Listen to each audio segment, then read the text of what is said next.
Reggie Thomas clutched a loaf of bread and a carton of milk, a cloth bag swinging gently as he walked home through the quiet streets of Orange Mound, Memphis.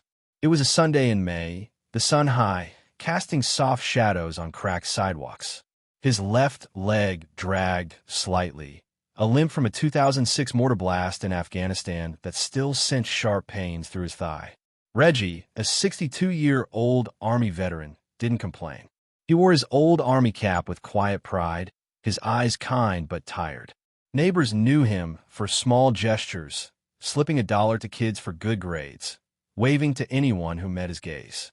That day, he'd just left Samir's market, where he'd joked with the cashier. "Titans are winning a ring before I'm 70, Samir," he'd said, grinning as he paid for his groceries. Samir laughed, shaking his head. "Keep dreaming, Mr. Thomas." Reggie adjusted his bag and stepped into the warm afternoon, unaware that minutes later, his life would change forever. Pendleton Street was calm, the usual hum of the neighborhood dulled by the Grizzlies game, keeping folks indoors. Reggie walked slowly, his bag bumping against his hip. He didn't notice the squad car trailing a few blocks back, its engine a low hum. The first sound that caught his ear was the sharp squeal of tires. A siren blared, cutting through the stillness.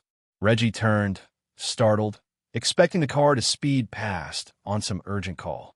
Instead, it slowed, stopping just across the intersection where he stood, waiting to cross. The driver's door swung open, and a voice barked, "Hey, put your hands where I can see him."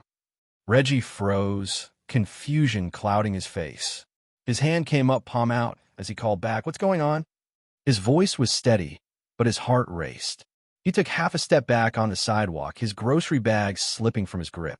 It hit the ground with a thud, milk spilling onto the curb.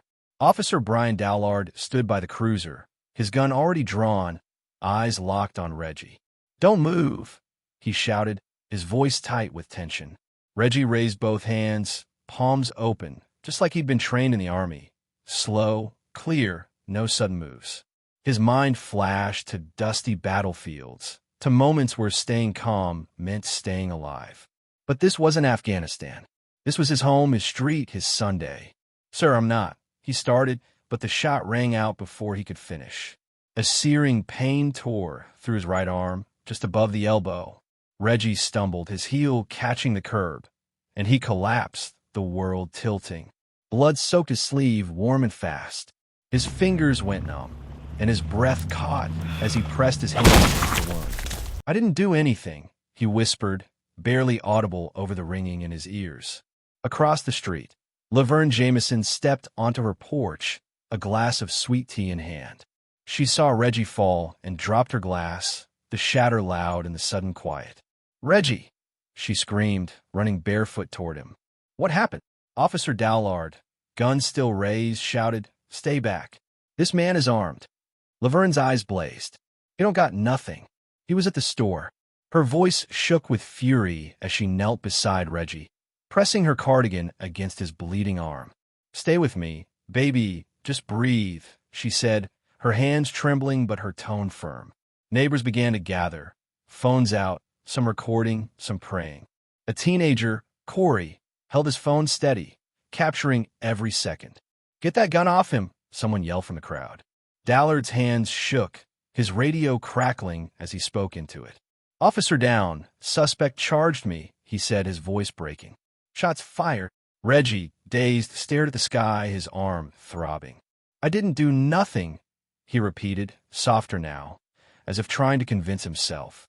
Sirens wailed in the distance, growing louder. More patrol cars screeched to a stop, lights flashing red and blue. The street filled with chaos, neighbors shouting, officers barking orders. Laverne stayed by Reggie, her cardigan now soaked with blood. "He was just walking," she snapped at another officer who approached. Groceries in his hand.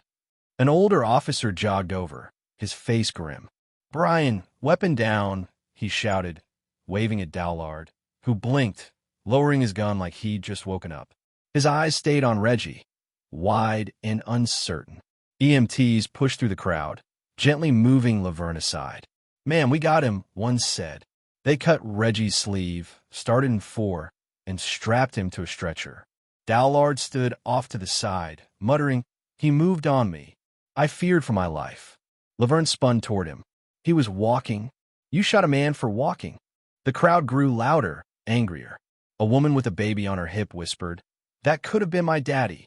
Corey's video was already uploading, the truth spreading faster than the sirens.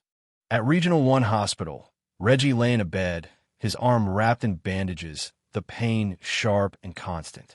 The bullet had shattered his humerus, and doctors said he'd never move his arm the same again. His daughter, Vanessa, sat beside him, her eyes red from crying. "Daddy, what happened?" she asked, her voice soft but shaking. Reggie's lips were dry, his words slow. "I was just walking home, baby." He raised his gun, and that was it. He looked at the ceiling, trying to piece together the moment that changed everything. Vanessa held his hand, her grip tight, like she was afraid to let go. Outside, the world was already moving. Corey's video had spread online, shared across social media, picking up thousands of views. It showed Reggie with his hands up, the grocery bag falling, the shot ringing out. People were angry, posting comments, demanding answers. By evening, news vans lined the street outside the hospital, reporters talking into cameras about the officer-involved shooting. Back in Orange Mound, the neighborhood buzzed with tension. Laverne stood outside her house, still in her blood-stained blouse, talking to neighbors. "I saw it all," she said, her hands on her hips. "Reggie didn't do nothing but walk. That cop just shot him." Corey, still holding his phone, nodded. "I got it all on video. They can't lie about this." The crowd grew, people spilling onto Pendleton Street, some holding signs, others just standing in silence. A woman named Tanya, who'd known Reggie since high school, wiped her eyes. "He's the kind of man who'd give you his last dollar. And this is what he gets." A few teenagers started chanting, "No justice, no peace," but Laverne raised a hand. "Not like that. We stay calm. Reggie wouldn't want us tearing up our own streets." The Memphis Police Department released a statement that night, short and vague. An officer-involved shooting occurred on Pendleton Street. The suspect exhibited threatening behavior. The officer acted out of fear for his safety. The investigation is ongoing. No mention of Reggie's name, no talk of the groceries, no hint of the video. It felt like a slap to the community. At the hospital, Vanessa read the statement on her phone and shook her head. "Threatening? Daddy, you were holding bread." Reggie managed a weak smile. "They'll twist it, baby. They always do." He was tired, his voice barely above a whisper. The pain meds made him groggy, but the weight of what happened kept him awake. He kept seeing Dallard's face, the gun, the flash. "I just wanted to get home," he said, almost to himself. By morning, the story had gone beyond Memphis. National news picked it up, and Corey's video played on CNN, MSNBC, even local stations. A second video surfaced from a nail salon's camera, showing the same thing. Reggie, standing still, hands up, no weapon, no threat. The footage didn't match Dallard's claim that Reggie had charged him. People started gathering outside the police precinct, not loud, not violent, just there. Laverne was among them, her arms crossed, her face set. "They can't hide this," she told a reporter. "We got eyes. We got proof." Corey posted his video again, adding, "This is our neighbor. This is wrong." Hashtags like hashtag Justice for Reggie and hashtag Walked Home Wrong started trending. Vanessa watched it all from her father's bedside, her phone buzzing with notifications. "They're talking about you, Daddy," she said. Reggie didn't look at her. "I don't want talk. I want truth." Officer Dallard's name came out after activists pushed the city. The department put him on paid leave, but that only made people angrier. "Paid leave," Tanya said at a community meeting that night. "He shoots a man and gets a vacation." The room erupted in agreement. A local pastor, Reverend Alvin Key, stood up. "Reggie Thomas is one of us. He served this country, raised his daughter, helped our kids. And now he's fighting for his life because someone saw a threat where there wasn't one." The crowd clapped, some shouting, "Amen." Reggie's old Army buddy, Andre Vicks, drove up from Baton Rouge after seeing the news. He walked into the hospital room, looked at Reggie, and shook his head. "Man, we survived war. This ain't right. Reggie nodded, his eyes heavy. In war, I knew the enemy. Here, I was just walking. Andre sat down, his jaw tight. We're gonna fight this, Reggie. You ain't alone. Reggie came home 6 days after the shooting, his arm in a brace, his steps slower than before. The hospital had patched him up, but the pain lingered, sharp when he tried to move his fingers. Vanessa helped him settle into his recliner, propping pillows under his arm. You need anything, Daddy? She asked, her voice gentle but firm, like she was holding back a storm. Reggie shook his head. Just quiet, he said, staring out the window at Pendleton Street. The neighborhood felt different now, heavier. Neighbors dropped by with food, casseroles, pies, a pot of greens from Tanya. Kids left cards on the porch, their handwriting shaky but sincere. Get better, Mr. Thomas, one read, with a smiley face drawn in crayon. Reggie smiled faintly, but his heart wasn't in it. He kept hearing the shot, kept seeing Dallard's gun pointed at him. I didn't do nothing, he whispered to himself, the words stuck on repeat. Outside, Orange Mound was changing. A mural went up 2 blocks from the shooting, painted by a local artist, Terrence Miles. It showed Reggie in his army uniform, hand raised, not in surrender, but in pride. Underneath, bold letters read, You saw threat, we saw neighbor. People stopped to take pictures, some leaving flowers at the base. Laverne organized a vigil at the Baptist church, and Reverend Key spoke to a packed lot. Reggie Thomas is our brother, he said, his voice steady. We're tired of good men being treated like suspects just because someone's scared. The crowd nodded, some clapping, others holding candles that flickered in the evening breeze. Vanessa stood near the front, her arms crossed, her eyes on the ground. She wanted to believe things would change, but doubt gnawed at her. The city announced a grand jury would decide if Dallard faced charges. But the police department's silence fueled anger. Lieutenant Harold Burnham went on TV, defending Dallard. He's a good cop, he said. These things happen fast. Split-second decisions. Tanya, watching at home, threw a pillow at the screen. Split-second? He shot a man with groceries. Social media exploded with hashtag Justice for Reggie, and protests grew outside the precinct. No violence, just people standing together, holding signs that read, Fear is not an excuse. Corey's video kept circulating, now with millions of views. A news anchor asked, How do you shoot a man holding milk? But Fox News ran a different story, calling it a tense encounter where Dallard protected himself. Vanessa saw it and turned off the TV. They're lying, Daddy, she said. Reggie just nodded. They always do. At home, Reggie sat on his porch for the first time since the shooting. The air was cool, the street quiet. He lit a cigarette, something he hadn't done in years, and let the smoke curl into the dusk. Andre stopped by bringing coffee. They sat in silence, watching cars pass. You remember that day in Cost? Andre said, breaking the quiet. Pinned behind that wall, bullets flying. You stayed calm. Reggie exhaled. I had to. War's different. You expect danger. Here, I was just me. Andre leaned forward. This ain't over, Reggie. We'll fight it.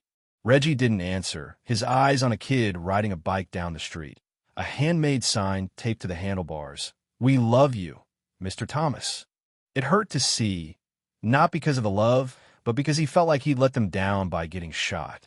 Vanessa brought in a lawyer, Joelle Sims, a sharp woman from Jackson with a no-nonsense voice. She sat at Reggie's kitchen table, papers spread out. This case has them scared, she said. The videos are clear, but they'll spin it. They'll say Dallard was afraid, that he thought you were a threat. Reggie scoffed, his good hand clenched. Afraid of what? My limp. Joelle didn't sugarcoat it. They'll say he didn't know you, that it happened fast. They'll paint him as the victim. Vanessa's eyes narrowed. Victim? My daddy's got a brace on his arm. Joelle nodded. That's why we go public. Interviews, rallies. Let people see the truth. Reggie looked out the window again, his jaw tight. I don't want to be a story, he said. I just want to be a man. But the world had already decided he was more than that, and the fight was just beginning. The city felt like it was holding its breath as the grand jury hearing loomed. Reggie sat in his living room, the TV off, the blind half closed. His arm ached, the brace a constant reminder of that Sunday. Vanessa was out organizing a town hall at the rec center, her energy fierce but focused. "We're not just fighting for you, Daddy," she told him. "This is for everyone." Reggie nodded, but the weight of being a symbol pressed on him. He didn't want to be a hashtag or a headline. He wanted his life back, his slow walks to the store, his chats with Samir, his quiet evenings. But the world outside wouldn't let him rest.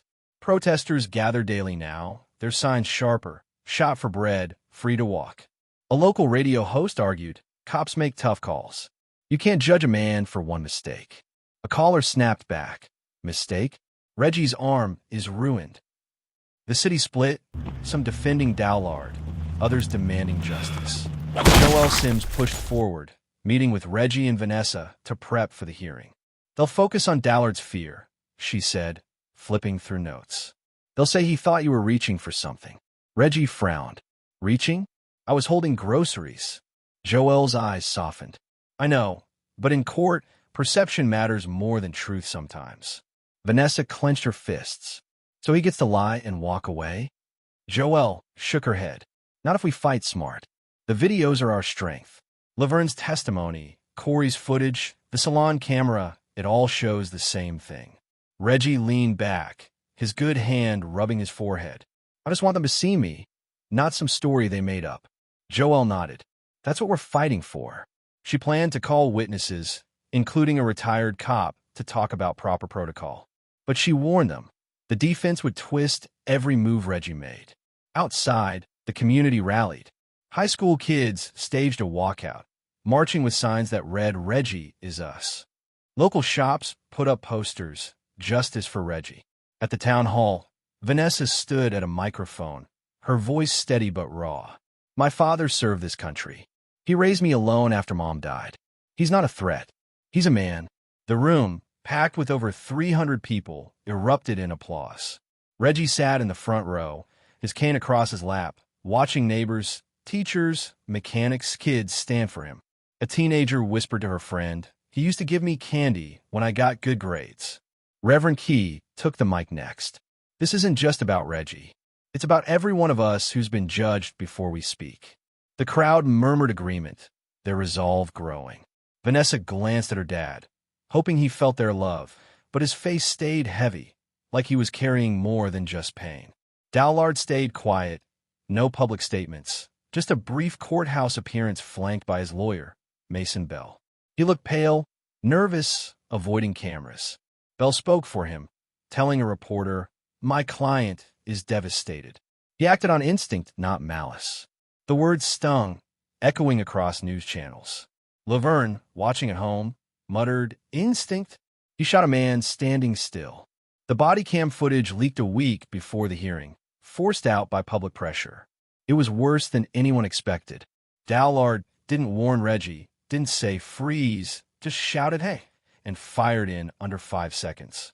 The video showed Reggie's hands up, his bag falling, the milk rolling. It played everywhere, fueling protests. Artists projected it onto the police station wall at night, a silent accusation no one could ignore. "How do you explain that?" a protester asked a news crew. He wasn't running, wasn't fighting.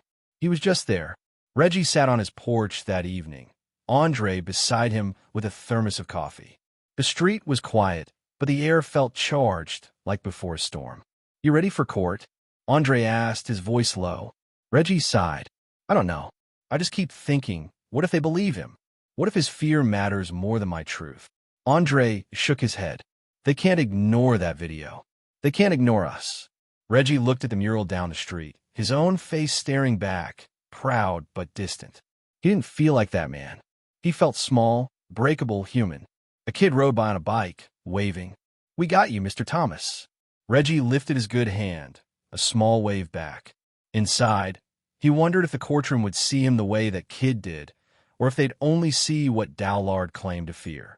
The courtroom was cold, the kind of chill that sank into Reggie's bones as he sat waiting for the hearing to start. Vanessa squeezed his hand, her fingers warm against his. He wore a brown sweater, the brace on his arm bulky under the sleeve. Across the room, Officer Dallard sat with his lawyer, Mason Bell, his face pale, eyes fixed on the floor. Judge Linda Braxton walked in, her presence heavy, silencing the whispers. "Let's begin," she said, her voice sharp. The prosecution played the vigilant and attentive footage first. The room, so quiet Reggie could hear his own heartbeat. The screen showed him walking, hands up, the shot firing. A juror gasped, another looked away. Reggie's stomach twisted. He didn't want to watch himself bleed again. Laverne took the stand, her voice steady. "I saw Reggie walking just like always. No weapon, no threat. Just groceries." The prosecutor nodded. "Did he move toward the officer?" Laverne's eyes flashed. "No. He stood still, hands up like he was taught." Mason Bell stood for cross-examination, his tone smooth. "Mrs. Jameson, you were across the street, correct? Could you see everything clearly?" Laverne didn't flinch, clear enough to know Reggie wasn't a threat. The room stirred, a few nods from the gallery. Then Reggie was called. He walked to the stand, cane tapping the floor, his arm throbbing. "Mr. Thomas," the prosecutor began, "did Officer Dallard tell you why he stopped you?" Reggie shook his head. "No, he just shouted and shot." The words felt heavy, like they carried the weight of that day. Bell stood, his question sharp. "Mr. Thomas, you raise your hand. Could that have looked like a threat?" Reggie leaned forward. "I raised my hand to show I wasn't dangerous. I learned that in the Army. You don't shoot a man for that." The courtroom went still, his words hanging in the air. Then came the twist. The prosecution called Ronald Keene, a retired police sergeant. He spoke calmly, explaining proper protocol. "You don't shoot without a clear threat. You give commands, call for backup, de-escalate." Officer Dallard did none of that. The jury leaned in, but Bell countered with a surprise witness, a psychologist, Dr. Stephen Laurie. Officer Dallard's reaction was a fear response, Laurie said. "In high-stress moments, the brain can misread signals." The prosecutor pushed back. "So it's fine to shoot an unarmed man because of a feeling?" Laurie hesitated. "It's not fine, but it happens." The room buzzed, jurors shifting. Vanessa whispered to Joelle, "They're making it about his feelings, not Daddy's life." Joelle nodded, her jaw tight. "They're building a story, but we've got the truth." Outside, the crowd grew louder, signs waving. Fear isn't a verdict. But inside, a new shock hit. The defense revealed a report from a second officer who claimed he'd seen Reggie move suddenly before the shot. The report hadn't been public, and Joelle's face hardened. "They're planting doubt," she muttered. Reggie felt his chest tighten. He hadn't moved, not like that. The videos showed it, but this new claim muddied everything. Laverne, watching from the gallery, shook her head. "They're lying again," she whispered to Tanya. The judge called a recess, and Reggie stepped outside with Vanessa, the air thick with tension. Reporters swarmed, but he waved them off. "I just want to be heard," he said, his voice low. A protester shouted, "We hear you, Reggie." But the new report lingered like a shadow, threatening to twist the truth again. Back home that night, Reggie sat in his recliner, the TV off. Vanessa brought him tea, her eyes tired but fierce. "They can't keep lying, Daddy. The videos are clear." Reggie looked at her, his voice soft. "Videos don't always win, baby. Fear does." Andre stopped by, his face grim. "They're playing dirty with that report," he said. "But we've got people out there fighting for you." Reggie nodded, but doubt crept in. He thought of the jury, their faces blank, and wondered if they saw him, a veteran, a father, or just the story Dallard's team was spinning. A kid's bike rolled by outside, a sign still taped to it. "Reggie's our hero." He closed his eyes, the weight of their hope heavier than his brace. The hearing wasn't over, but the truth was already on trial, and Reggie wasn't sure would win. The second day of the hearing brought a heavier crowd. The courtroom packed with people standing along the walls, their faces tense. Reggie sat with Vanessa, his cane propped against his chair, his arm throbbing under the brace. The air felt thick, like everyone knew something big was coming. Judge Braxton called for order, and the prosecution brought their final witness, Ronald Keene, back to the stand. "Sergeant Keene," the prosecutor asked, "based on your experience, was Officer Dallard's response reasonable?" Keene shook his head. "No." He skipped every step of de-escalation. No clear command, no backup, just a shot. The jury leaned forward, but Mason Bell stood, ready with a new twist. "Sergeant, isn't it true officers are trained to trust their gut in dangerous areas?" Keene frowned. "Training isn't about gut. It's about control." The room buzzed, but Bell's question planted a seed of doubt. Then came the defense's move, a bombshell. They called Officer Mark Tilden, the second officer from a scene, who'd written the report claiming Reggie moved suddenly. Tilden, a young cop with a nervous twitch, said, "I saw Mr. Thomas shift his weight, like he was about to run or reach." Joel shot up. "Objection! This contradicts the footage." The judge allowed it, and the room grew louder. Vanessa gripped Reggie's hand, whispering, "He's lying, Daddy." Reggie's jaw dropped. He knew he hadn't moved like that, but Tilden's words felt like a knife, twisting the truth again. The prosecutor pressed Tilden hard. "You saw this from across the street, in seconds, with no clear view." Tilden stammered. "It was fast, but I saw what I saw." The jury exchanged glances, some scribbling notes, others stone-faced. Outside, the crowd was restless, signs waving higher, truth over lies. But the new testimony sparked arguments. A protester told a reporter, "They're making stuff up now." Another, an older man, shook his head. "They always protect their own." Inside, Joel whispered to Reggie, "They're desperate. That report doesn't match the video." But Reggie felt the ground slipping. He looked at the jurors, wondering if they believed Tilden over the footage. Laverne, in the gallery, leaned toward Tanya. "They're trying to save that cop's skin," she said. Tanya nodded. "But we got eyes." Reggie didn't move. The judge called a break, and Reggie stepped outside, leaning on his cane. A reporter asked, "Mr. Thomas, do you trust the system?" He paused, his voice low. "I trust the truth. I just hope they see it." That night, a new twist hit. A third video surfaced, this one from a neighbor's doorbell camera, showing the shooting from a different angle. It was grainy but clear enough. Reggie's hands were up, his body still, no sudden moves. The video spread online, reigniting outrage. Protesters projected it onto the courthouse wall, chanting, "See the truth." Vanessa showed Reggie the clip on her phone. "This proves it, Daddy," she said, her voice hopeful. But Reggie's face stayed heavy. "They'll find a way to twist this too," he said. Andre, sitting nearby, clenched his fists. "They can't twist 3 videos, man. The world's watching." But at the precinct, whispers spread that Tilden's report was coached, pushed by higher-ups to back Dallard. No proof, just rumors, but it added fuel to the community's anger. Back at home, Reggie sat on his porch, the air cool and quiet. A kid rode by, waving, a sign on her bike. "We believe you, Reggie." He waved back, but his heart was heavy. Vanessa joined him, bringing a blanket. "You okay?" she asked. He sighed. "I'm tired, baby. Tired of being a story, not a man." She hugged him, her voice fierce. "You're our man, Daddy. We're fighting for you." Inside, Joel called with news. The prosecution would use the new video tomorrow, but the defense was planning to call a use-of-force expert to argue Dallard's fear was justified.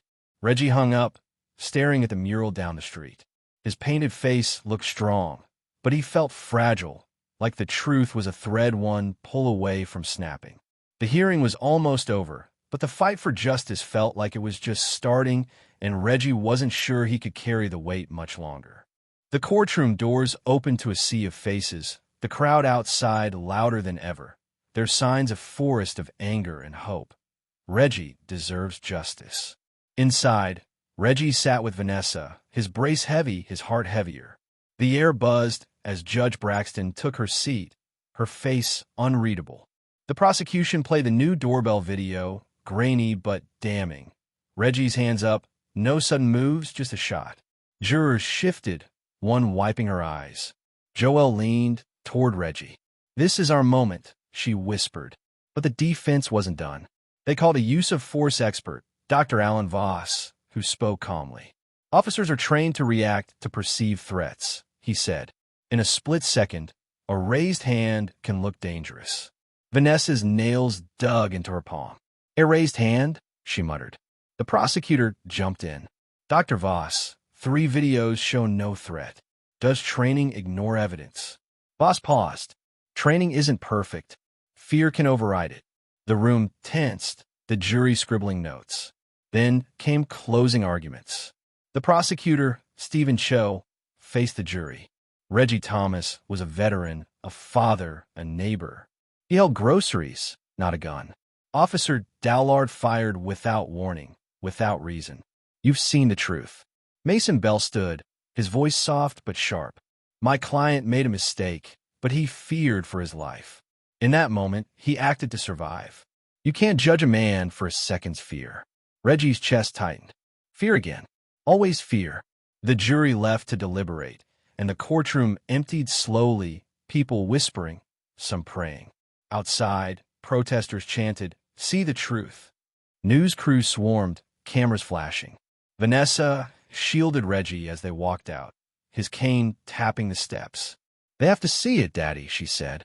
He didn't answer, his eyes on the mural across the street, his painted face staring back.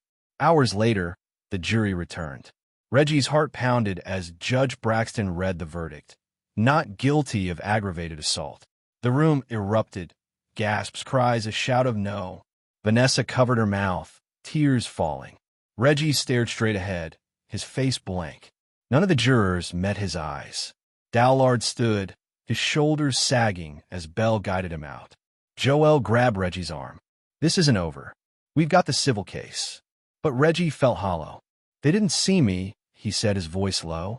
Outside, the crowd roared, signs waving. Fear won't win. Laverne hugged Vanessa, her voice fierce. "We keep fighting." But Reggie walked to the car in silence, the weight of the verdict heavier than his brace. A reporter asked, "What now, Mr. Thomas?" He paused. "I keep living," he said, but his voice shook. That night, Reggie sat on his porch, the air cold, the street quiet. Andre brought coffee, sitting beside him. "They let you down, man," he said. Reggie nodded. "Not just me. Everyone." A kid rode by, waving sign on his bike, "We still believe." Reggie's eyes stung. Vanessa joined them, her face tired. "The civil case, Daddy. We'll get them there."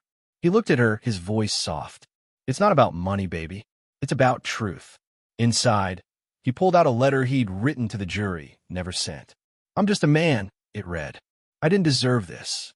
He folded it, his hand shaking, and tucked it away. The fight wasn't over, but the courtroom had shown him something cruel. Truth didn't always win when fear wore a badge. 3 months later, Reggie sat behind a folding table at the community center, a sign taped to it. "Speak up, be heard. Police encounters and your rights." His arms still ached, the brace a constant weight, but he looked out at the crowd, neighbors, kids, even a few off-duty cops, with a quiet strength.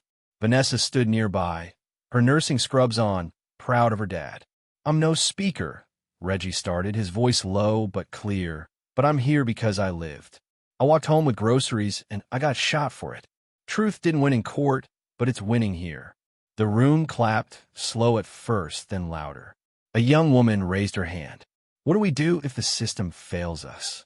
Reggie paused, his eyes steady. "You keep talking. You keep showing up. Silence won't save you, but truth might." The crowd nodded, some writing down his words. Outside, a new mural glowed on the center's wall. Reggie, in his sweater, waving to kids on bikes, the words "We see you" painted below. He'd settled the civil case, giving most of the money to a veterans nonprofit. "It's not about cash," he told Vanessa. "It's about purpose." She hugged him, her voice soft. "You're my purpose, Daddy." Later, at the hospital, a boy named Deshaun saw Reggie's brace. "Did you get shot?" he asked. Reggie nodded. "Yeah." "Did the bad guy go to jail?" Reggie sighed. "No, but sometimes justice isn't a courtroom. It's us living, telling the truth." Deshaun gave a thumbs up, and Reggie smiled, real this time. On his porch that night, he watched the sunset, peace settling in. He'd lost part of his arm, but not himself. The lesson was clear. Fear can pull a trigger, but truth keeps you standing. Speak it, live it, and never let it go.